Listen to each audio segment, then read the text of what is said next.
মা, আম্মা কই গেছেন? তুমি যে এমনি হুট করে চলে আসলা, কোনো সমস্যা টমস্যা হয়েছে নাকি? আরে না না, সমস্যা হইব কেন? আমি তোমাদের না জানাই চলে আইছি সারপ্রাইজ দেওয়ার জন্য। জানাই আসতাম তাইলে কি সারপ্রাইজ দেওয়া হইতো? কিন্তু তোমার তো আরো 3 বছর পরে আসার কথা ছিল, মাত্র 2 বছর হয়েছে গেছো, তুমি না 5 বছরে লেগে গেছিলা, তাইলে যে এরকম হুট করে আইসা পড়লাম। আরে তোমাদের অনেক মিস করতেছিলাম, মনে পড়তেছে, তাই 2 বছর থাইকে চলে আইছি। তুমি আইছো, আমরা সবাই খুশি হয়েছি। তোর বাবা, তুমি কি ছুটি নিয়ে আইছো? কয়েকদিন থাকবা না আবার যাইবা গা? আম্মা এমন করে কইতেছেন কি আমি আইছি আপনার খুশি হন নাই? আমার হ্যাঁ তারাই দিবেন? আমার কি আবার ছুটি আছে?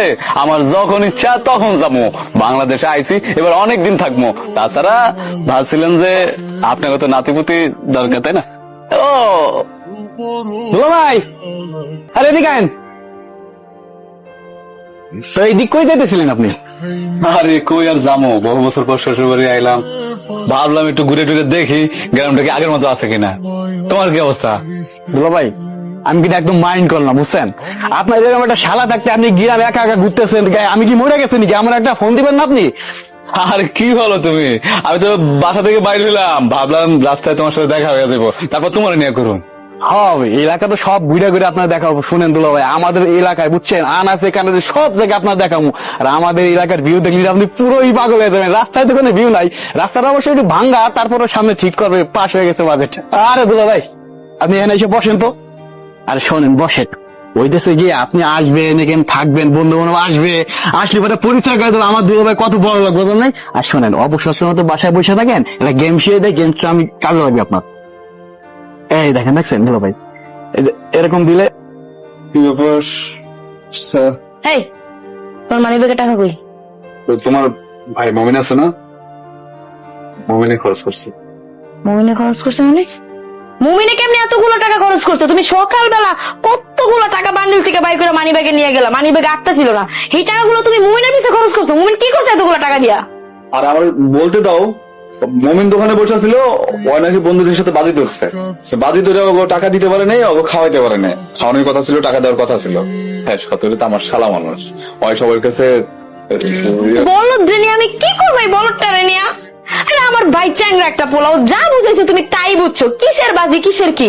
আর ওই পোলাপার মানুষ, ওই বন্ধু বান্ধব লাগে বাজি ধরতেই পারে, এলিয়া তুমি ওর কথা বিশ্বাস করে এতগুলো টাকা দিবা? হ্যাঁ, 100 টাকা ধরাই দিলেই তো অনেক কিছু হইতো, আর 3-4 দিনের পকেট খরচ হয়ে যেত।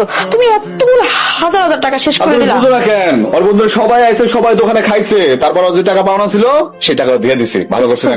দেখছো, খুব ভালো করছো। আমার নাচতে মন চাইতেছে এখন।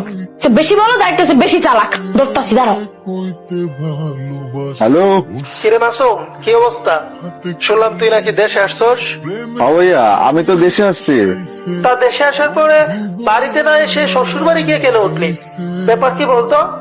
ভাইয়া আসলে হয়েছে কি, হঠাৎ করে চলে আসলাম তো তো শ্বশুর বাড়িতে আসতে হয়েছে, ভাবলাম যে ওইখানে আগে যাই।